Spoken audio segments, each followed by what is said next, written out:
And we are back, man. Me and Bryan Broaddus are friends. I know this is going live right now. You're watching us right now, but we just talked a while before we went live here. So that's just great for me and my own personal feelings, Bryan, because you know where I come from and me watching. You hate when I say it, but you know I've been watching you for a long time.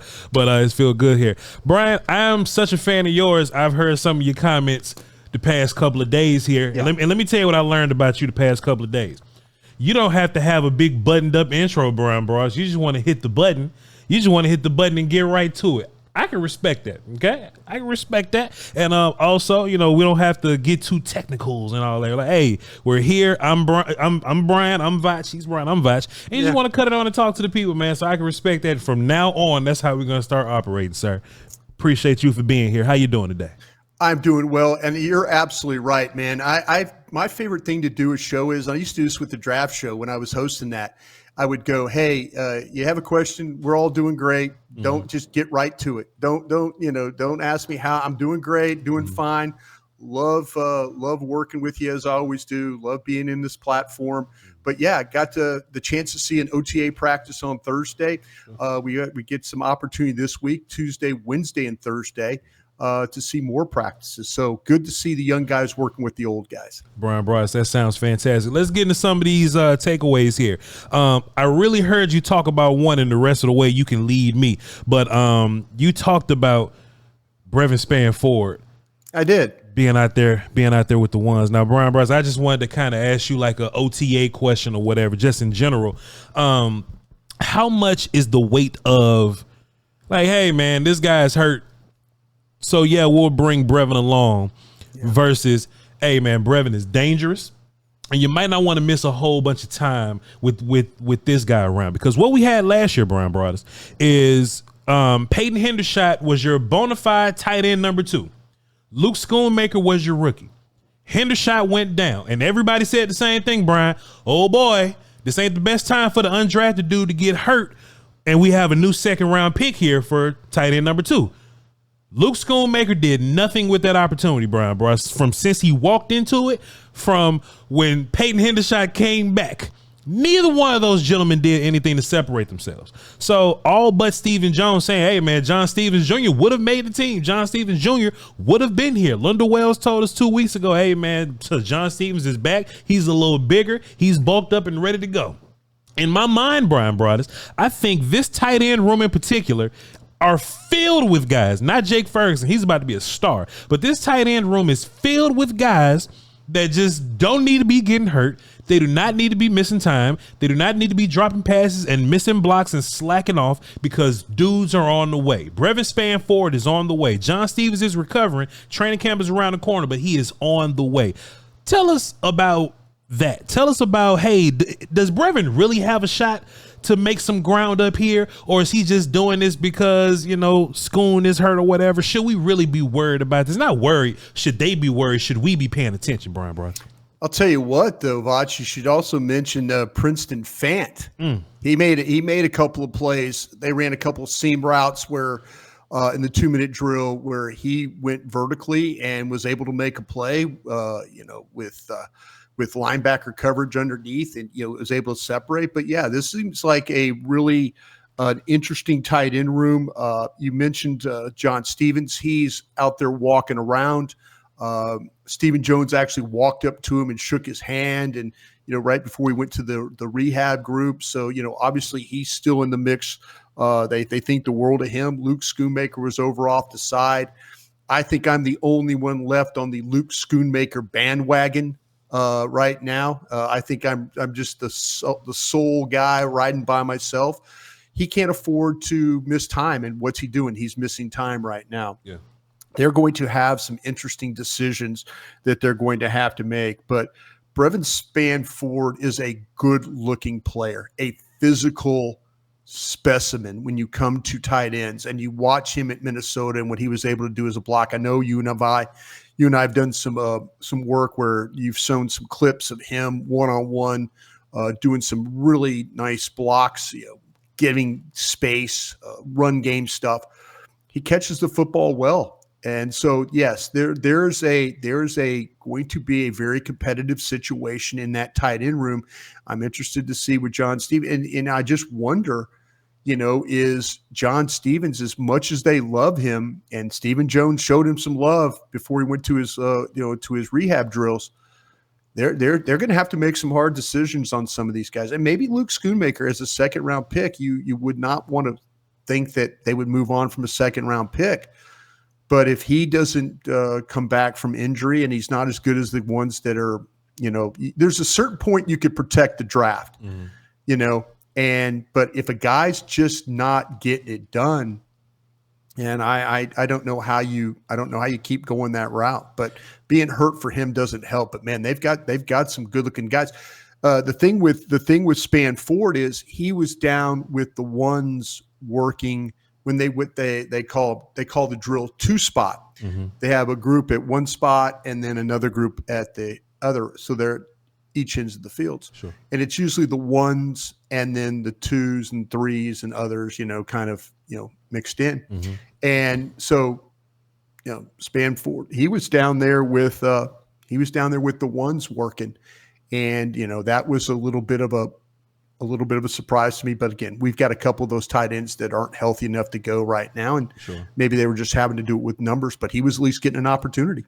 Let me ask you a question, Brian. Do you think that they're treating the tight end room like you would normally treat a running back room, right? Not just we're going to keep the best four guys, but we're going to try to avoid redundancies, okay? Like John Stevens may not be the most complete tight end out of all those guys, but he gives you something different than the other characters would, like Brevin's different from John Stevens. John Stevens is different from Hendershot or whatever, right? Right. Do you think that they're going to go with the four, or Jake ain't going nowhere? Do you think that they're going with the best leftover three guys, or are they going to try to get some diversity in that room?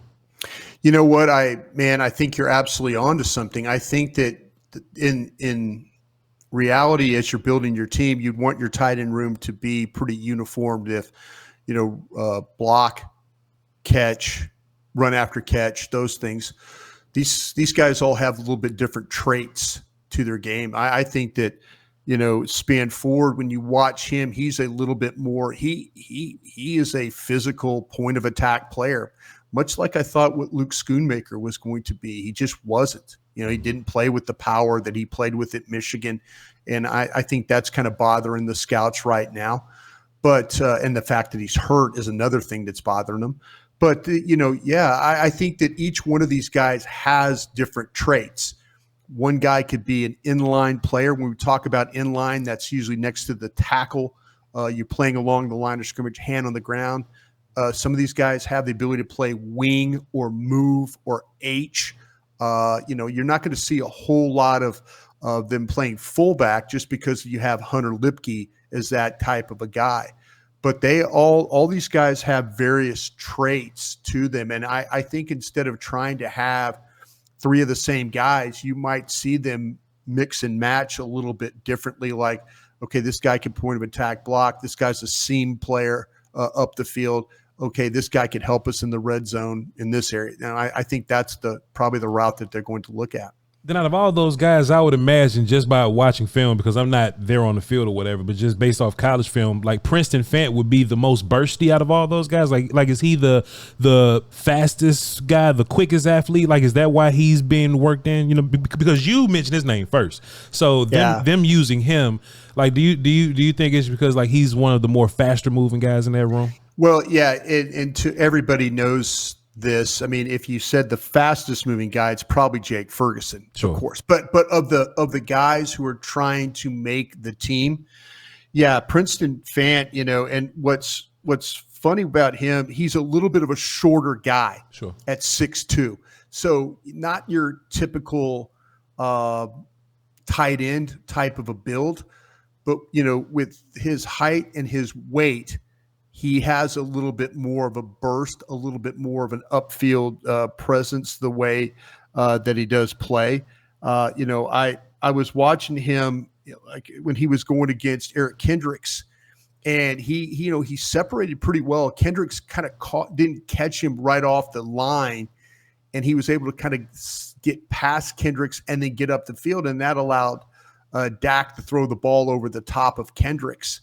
And that was one of those times where I went, oh, wow, a little separation there. But to your point, yeah, little shorter guy, a little bit more burst to his game. Okay. Give us another major camp OTA takeaway you saw, Brian. What else caught your eye? What else made you go, that's strange? Yeah, they went in front of all the media. The final drill of the day was a 2-minute drill, move the ball and try and get into it was try to get into field goal range right before half. Sure. And Trey Lance went with the twos right off the jump. It wasn't okay, let's go get Cooper Rush in there and see what's happening. Trey Lance, it was Dak Prescott. Prescott got him into field goal range. Did a nice job with some of his throws. Some of the guys, a couple routes that weren't good enough. Comeback route by Tolbert, bad body position, dropped the ball, but then came back and made a better play the next time around. But Trey Lance, and this was, I think, my wish. I don't know about you, Voch. I don't want to see Cooper. I know what Cooper Rush is. Sure. Every time that we can get a competitive situation with Trey Lance at quarterback, sign me up. Sure. And he got the opportunity, tried to kind of at the end, try to fit a pass over the top. Eric Scott made a nice play as the left corner that ended up as an interception. So, unfortunate for Trey Lance, but he was moving the team until that turnover. But that was one of those I was expecting to see. Okay, here come the twos. You hear Coach twos up, and now it's Trey Lance out there. And I thought I'm like, hallelujah. They're kind of they're trying to do this thing the right way. Mm-hmm. I'm all on board for getting Lance a lot more run because we need to understand who he is. Like, we need to know. Like, is he a dude that's going to be Jordan Love in 2 years? Is he going to be a Geno Smith type character in 8 years? Or is he just going to be a guy that can't beat Cooper Rush right now? And if he can't beat Cooper Rush right now, like, that's something we need to know. I think Dak ultimately gets his money, but if we're in this emergency situation where Dak says, hey, I'm sick of it here and y'all gonna have to find something, like, we need to know what that guy is. And I was actually on board for last year, right? When we were blowing teams out or we're at the end of the season and we're resting dudes, I'm like, hey, man, Trey Lance needs to be active right now because we need to know. So when we get to preseason this year, that'd be the first time we see him. And I just don't need to see Cooper Rush. I've seen Cooper Rush. I've seen his movies. I know what he looks like versus, with the backup wide receivers, and we can't get a good look. We don't know who Jalen Brooks is, Jalen Cropper is, because he's over here missing people. I've seen Cooper Rush with the first team wide receivers, and all of a sudden they can't get stats and numbers and production, and defense got to bail us out. I'm over Cooper Rush. But we just need to know what Trey Lance is because it feels like we're in this emergency territory with Dak Prescott, and we cannot. I'm just going to knock on wood because I would love to have him back. But if we can't sign the runner-up MVP guy, I just need to know who Trey Lance is prior to next preseason. No, you're absolutely right about that. I think another observation too that I had, Voch, with this group was that Guyton and BB were down with the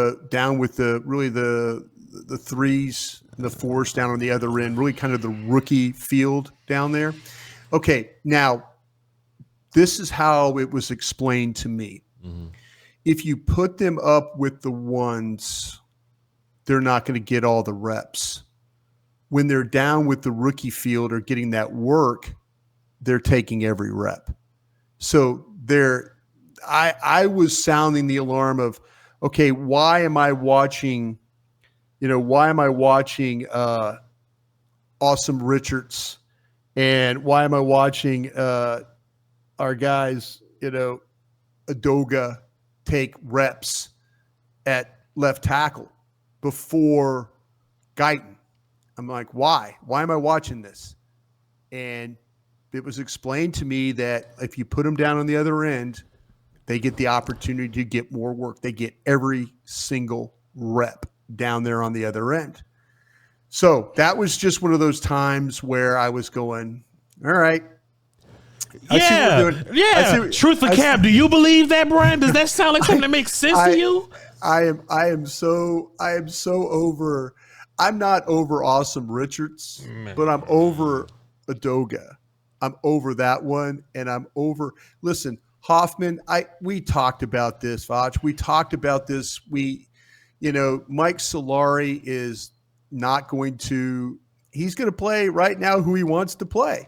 That's what and but they will tell you like, hey, if those kids go to the other end of the field, they get every single rep. And I'm like, all right, I see what you're doing here. I don't like it because I want to see BB with, Tyler Smith. Yeah. I want to see Guyton with Tyler Smith. I want to see how they're I want to see how they're operating down there. I want to see if they're sinking or swimming. I want to see all this. That's the difference, Brian, because we're trying to get ready for a freaking football game. That's the difference here. I don't need that's all this. They get all the reps here. I need Tyler Guyton touching DeMarcus Lawrence. You know what I'm saying? I need him feeling the energy of those guys. Oh, they're a little light over there. Defensive line, by the way. We'll get into that a little bit later, but they're a little light over. But go ahead. I'm sorry. Just all this stuff about continuity, Bryan Broaddus, and then when they get an opportunity to build a little bit, they get all the reps with the threes. Brian, can you see my Phil Collins face? That's Phil Collins' face, Brian. This face right here, that's how I feel about sure they get all the reps coming from whoever your source is, sir. No, 25 reps with the threes ain't as valuable as 15 reps with the ones, Brian. It's not. And I can kind of hear what they're saying with the Brock Hoffman thing. Cooper Beebe hadn't snapped the football in real life games before, so maybe you want to bring him along. But I ain't got time for your Chuma Adoga, Awesome Richards stuff. Yeah. Awesome Richards wasn't good enough to take Chuma's job last year, so now you want to tell me they want to slow play this thing until the last minute. Brian, hey man, I ain't trying to hear from your source today. I ain't trying to hit. I knew you were going to be upset. I don't even know why I brought that up, but you know what? We do shows. We do shows, and because I asked the question. You had to wipe your face now. You're sweating. I'm upset. This doesn't make sense to me. This continuity stuff is garbage. Our mothers are watching the show, so I ain't finna cuss, but it's garbage, Bryan Broaddus. Yeah. Let me tell you something. When you got Nolan Carroll and Daryl Worley playing corner for you, and you draft Trey Diggs, you know what you don't say? Oh, we're gonna make Trey Diggs earn it. You sit Nolan Carroll and Daryl Worley down somewhere. That's what you do. Because when you got Deontay Thompson and you move on and get a CeeDee Lamb, you sit people down somewhere. Because you need to get these dudes you need them on the grass. You need them working within you want Dak throwing CeeDee Lamb the football his rookie year. So why in this year that we thought it was so important to double down on offensive line? You love Brock Hoffman, but you doubled down on offensive line for a reason. This 73rd pick that could have been Jalen Wright or Marshawn Lloyd, you doubled down and took a center just to sit him down, just to sit your first round tackle down. We'll see how it plays. But that was one of those things where I was thinking there was going to be more work. I thought they were going to kick us out early. Mm-hmm. And then it was going to be, okay, they're okey-doking us right now. They're not showing these guys getting work. But then when Trey Lance threw that interception, they blew the horn and they're like, okay, we're done. And I'm like, wow, they really didn't play the two rookie guys.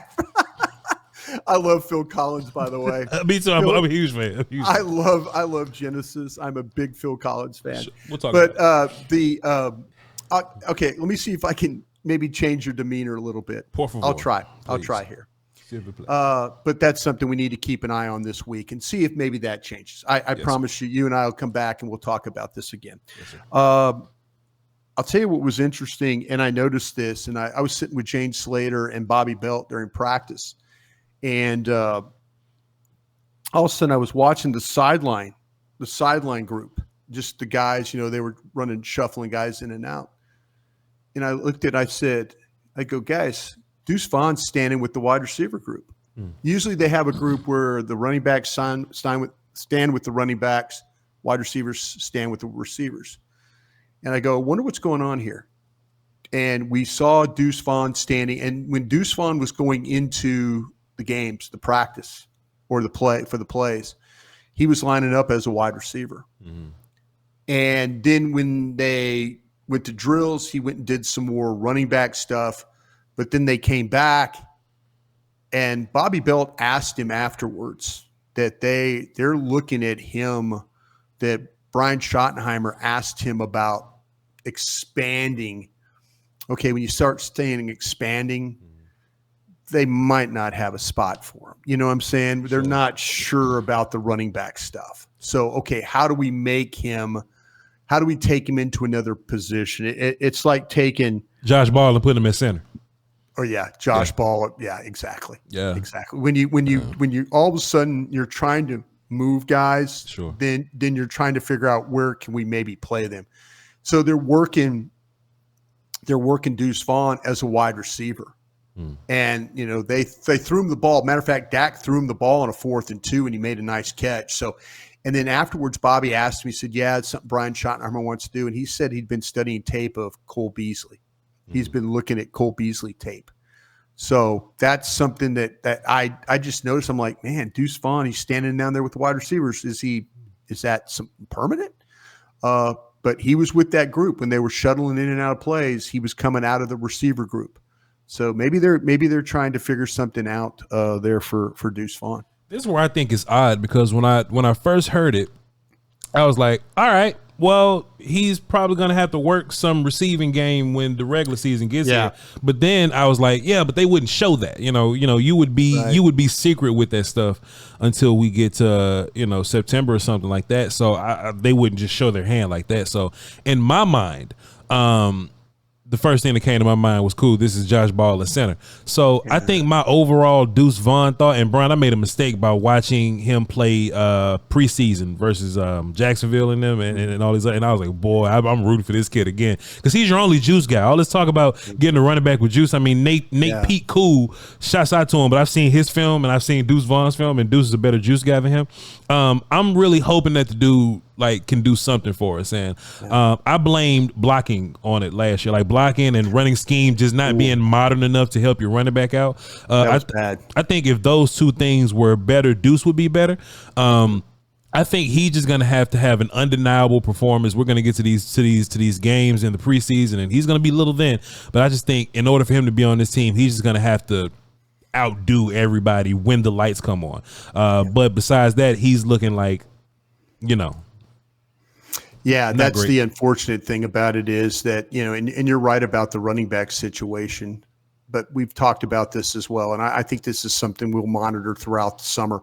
When we get to Oxnard, if this group does not look good enough as a running backs, I don't see them waiting until week 2, week 3, and let's make a trade. I think they'll immediately play the waiver wire, or they'll take one of their picks, compensatory, their own, move it for a surplus guy to try and get a legitimate running back. When they went to when the 2-minute drill started, Ezekiel Elliott, I think that you've called that already. You've said that would probably be the case. I wasn't too sure, but we'll see. The guy that got the first, but these practices that we got to watch, and we'll see with back-to-back practices if the pattern stays the same. If in fact that they're just going to veteran guys first, and then they're supplementing with the rookie guys at another time. We'll see if that pattern holds up or changes as we go through the practices. So if they hold on to 4 running backs, I'd imagine that Lipke gets grandfathered into one of those spots because he's a fullback guy. So you got Zeke, Rico, Duce Vaughn, Royce Freeman, and I don't think Snoop Connor's going to be here. And maybe Nate Pete gets a little nod and ends up being a practice squad guy. Which of those running backs do you think, which of those guys make up your last 3 at running back? Zeke, Rico Dowdle, Duce Vaughn, Royce Freeman, Snoop Connor. Well, man, it's going to be interesting to see if they, in fact, what do they use Duce Vaughn as? Does Duce Vaughn become a utility player where he plays both running back? And if Duce Vaughn shows some stuff like you're asking in the preseason, where he's actually the juice and you see him running the ball and it's 5 yards a carry, and you see that production, then I think he's one of the 3. I think they're throwing the Hail Mary here, trying to make the wide receiver out of him myself. But I mean, like I mentioned, he had a 4th and 2 catch. Dak went right to him. He ran a little out of the slot. Dak put it on him. He got upfield, got out of bounds, and saved him some time and got a first down. But to me, I think it's Elliott, Dowdle, Lipke, and now the fourth guy is going to come out of that fourth group will come out of Freeman, Connor, Davis, and Peel. If I had to guess, maybe they've already got veteran guys. Maybe you want to keep maybe the rookie shows up. You know, Connor was a really good player at Ole Miss. I mean, he was a tough guy. I remember some LSU Ole Miss games watching him. He could tote the rock. Sure. But maybe the third guy, Voch, is not on this team right now. Sure. Maybe the third guy's playing for the Atlanta Falcons right now, or playing for the Jacksonville Jaguars. I think that the first two make the team. Well, actually, the first three. Yeah. With Lipke, Elliott, and Dowdle. I think those are your guys. Is there a fourth guy on another team? It might not be on your own roster. Yeah. You know, it's funny because I just rewatching film last year, and everybody in the YouTube land kind of sees this, but we all felt like Royce Freeman last year was better than Zeke was last year. I don't think the Patriots pulled him down that much. Like, even if you look at Zeke's last year as a Cowboy versus Royce last year, you would see some better film from Royce, but maybe seniority rolls over, Brian. We had that conversation. But you know, you mentioned some of these outside guys. I think Algier from the Falcons comes right in. He's the best guy. Yeah. He's the best guy on the roster. You know, if you look at some of those Jets guys, some of the Dolphins guys, like if Jeff Wilson is their fifth running back and they let him go, I think he comes right in and he has something to do here. So I guess that's going to be a revolving door until week 6 or whatever. Yeah, I don't, like I said, I don't think they want to go into the season having to hunt a guy. I just don't. I think that they'll say, listen, the pro department's is all those teams that you mentioned to follow. Yeah.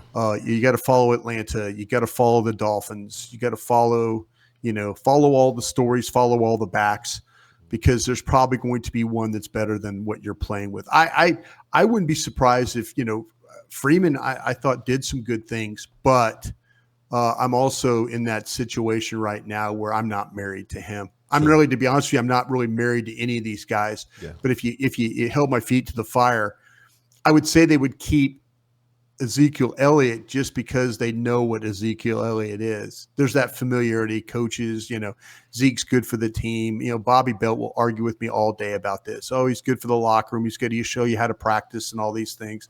Exactly. Yeah. In the air tonight. But that to me is like, that to me is I'm not married to any of these guys. Yeah. I'm just not. That's the one position I'm really not sitting there saying, okay, I can hang my hat on these guys. I think the only guy that they really, really think the world of, believe it or not, and he had the fumble in the Miami game, is Hunter Lipke because of all the things he can do. Yeah. Let me ask you this, Brian, before we get to your defensive take, the D-line stuff that you said was interesting. So let's just say the Cowboys are looking to upgrade running back, right? And let's just say that they're willing to give up draft capital to do it. Yeah. Do you think it'll be a Brandon Cook situation where we send you like a 5, or do you think it'll be like an Amari Cooper situation where we send you a 1 for a dude? No, I think you're going to send the 5. Okay. That's kind of where I'm at. I know people have said, I always talk about compensatories and stuff like that you have, but you'll probably get some decent compensatory picks, and then you can think about moving that one, or you could say, okay, we'll move our own and we'll just keep our compensatory pick and make it then. So yeah, I don't see this as being a first round pick going for a back. I do see it as being now he gave a fourth round pick for Trey Lance, but that was a premium position when you start to talk about the quarterback. Yeah. So, but I think it would be more 5th, 6th round is what we'd probably look at. Okay.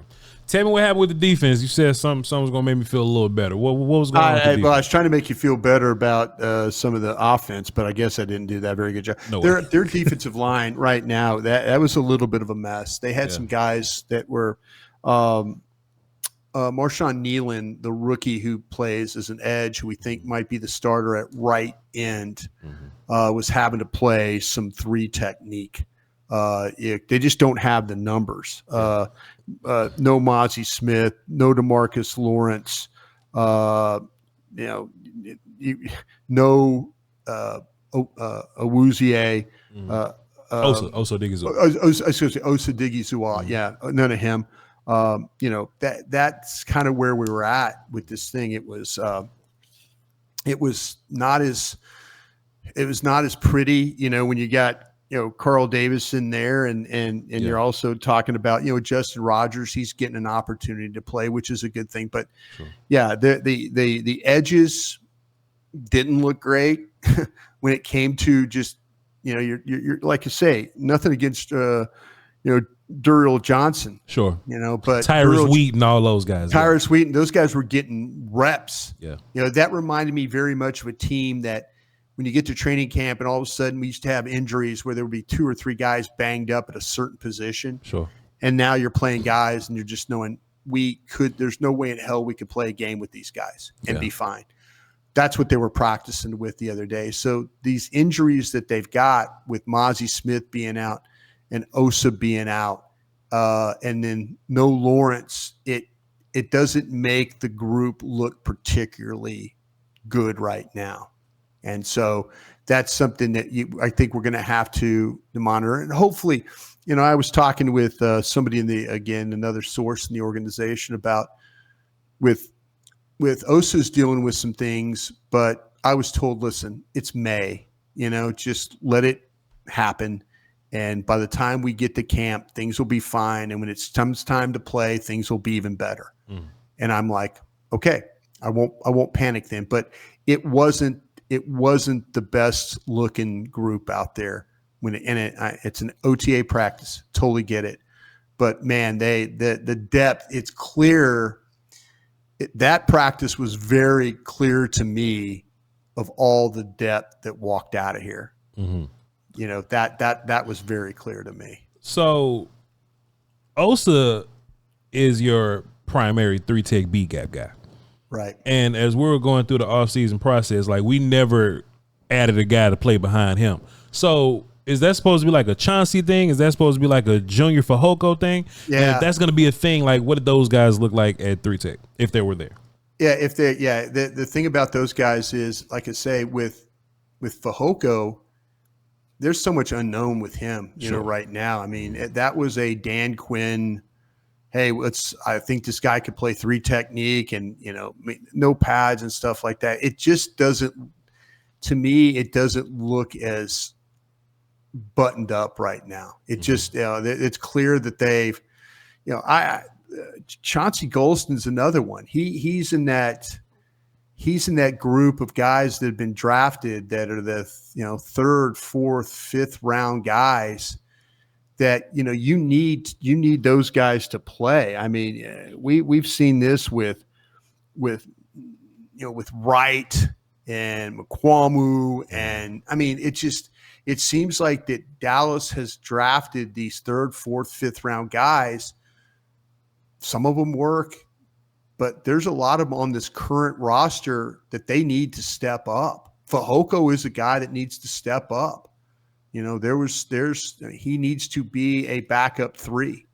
And, we'll see when all the pads and stuff get on.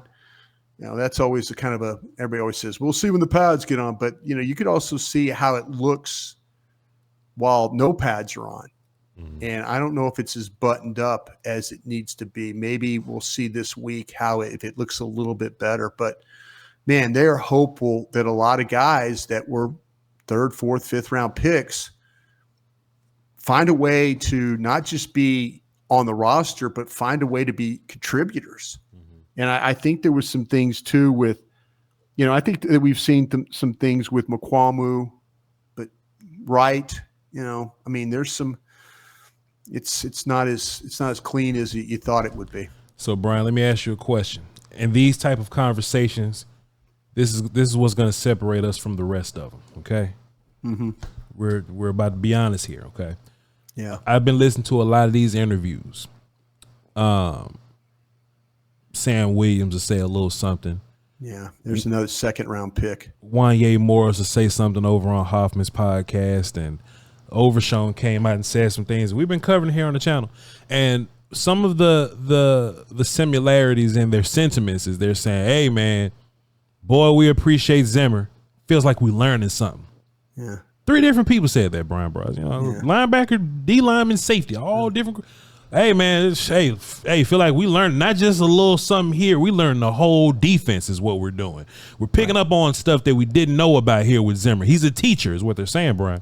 Yeah. Do you think a lot of these guys, no disrespect to Dan Quinn, because he did great things moving on from the Mike Nolan era, turned this thing all the way around.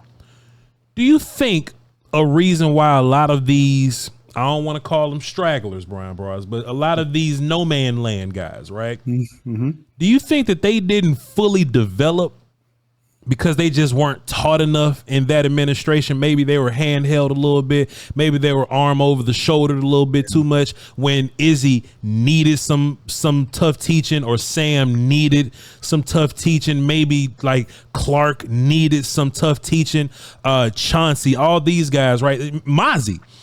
Maybe they didn't contribute fast enough because, hey, it's easy to get Michael Parsons to play because he's a physical freak. It's easy for Trey Diggs to come right in and just do, XYZ, right? Some of these bottom of the draft guys, right, round 3, 4, 5, 6. Do you think these guys didn't contribute more immediately because they just weren't taught enough? No disrespect to Dan Quinn, but maybe they just weren't taught and coached enough. To be honest with you, they might not just be good enough. Mm-hmm. That's kind of where we're at. I mean, these guys are now having to, with the guys that left, those were guys that were playing, Fowler, Armstrong, guys like that were playing. And so these other guys that you mentioned, Sam Williams, they tried to get Sam Williams involved, but they couldn't get Sam Williams involved enough because they were worried about penalties and things like that were happening. I think there was some things that I think the Dan Quinn group was a good teaching group. Mm-hmm. I don't think, and their approach is a lot different than Zimmer. Maybe in training camp, you're going to hear Zimmer just lose his S. Good. Because he's been known to do that. But these guys, they're trying to say the right things. I'm hopeful that these players are good enough because I do know Mike will teach. I think Al Harris is a really good coach. He's a holdover from the old staff. Sure. I think you look at what Diggs and Bland and others have done. Mukwamu, at times he's been pretty good. Right. I think they're getting taught. I don't know if necessarily these guys are good enough. Mm-hmm. And that's going to be the biggest, because these guys are going to have to play. Every one of these guys that you mentioned are going to have to play, and they're going to have to play at a high level, and they're going to have to be ready to go. Mm-hmm. And I think Dan's group taught, but Dan's group taught in a different way. Like Mike will threaten you. Yeah. Mike will threaten you like you're not going to play. Sure. If you don't, where Dan is like, okay, we'll still play. It's okay. That kind of thing. But like I say, maybe we're going to find out that this group in certain spots just wasn't good enough. Okay. We'll write that down and circle back to it because I think there's a lot of Cowboy fans that just watch the film, right? And like there was the Sam Williams, his second year versus like the Lions or something like that, and he just had this series of 2 tackles for a loss, like 1.5 sack and a body slam on the quarterback, man, where's more of this? And maybe you just feel like, man, if he was just, I don't want to say coddled or nurtured or whatever, right? But if you just unlocked the rest of that, could we have had Sam earlier? See, sometimes players like this need a breath of fresh air because if a coach leaves, all that memory of Sam Williams' mistakes goes with that staff. Sure. AD, he's now the DC there in Seattle. So, but you get it's like your slate is wiped clean. And maybe that's what Sam Williams needs. Will McClay and the scouts could tell Mike Zimmer, hey, this is some of the things we've dealt with. And Mike's smart enough to watch the tape. Sure. Mike's going to watch the tape. It's like, why isn't the Sam Williams guy playing? Yeah, because he makes some dumbass mistakes. You know, he'll hit the quarterback on third down. He'll get a hands to the face. He'll do something, you know, whatever. Mike's like, oh, he's a pretty talented guy. You know, sometimes these guys do need a breath of fresh air, and like all their sins go somewhere else. Sure. And now you get a new staff here that can kind of, but Mike's group will teach. That's the one thing. And I think Dan's group will teach, but we'll see if this group is good enough. That's going to be whether this staff gets to stay or not. If they can bring something out of more consistency out of a Sam Williams, or bring more consistency out of Tolbert, or all, you know, I'm just talking about guys that were second, third, fourth round picks. Sure. Man, you need those guys to play at a high level, and they haven't really had it yet with some of these guys. Hey, camp will be fun. Camp will be telling, and Voch and Bryan Broaddus will be here to break it all down for you on a couple different platforms. We'll see how that goes, but y'all stay tapped in. Y'all keep your eyes peeled. We'll let you know when all that happens. Bryan Broaddus, is always great to have you here, sir. 105.3 The Fan, G-Bag, and I don't, so we don't do the long intros. I don't know if we do long outros. No, 105.3 The Fan, the G-Bag Nation, Love of the Star. We do them all, everything. But yeah, I love being on with you every week, and we'll knock this thing out, and we'll figure out ways to do more of it. How about that? Yes, sir. Bryan Broaddus, all right, on Twitter. For the rest of y'all, man, y'all hold it down. We'll catch y'all next time, and peace. Have a good one. Salute.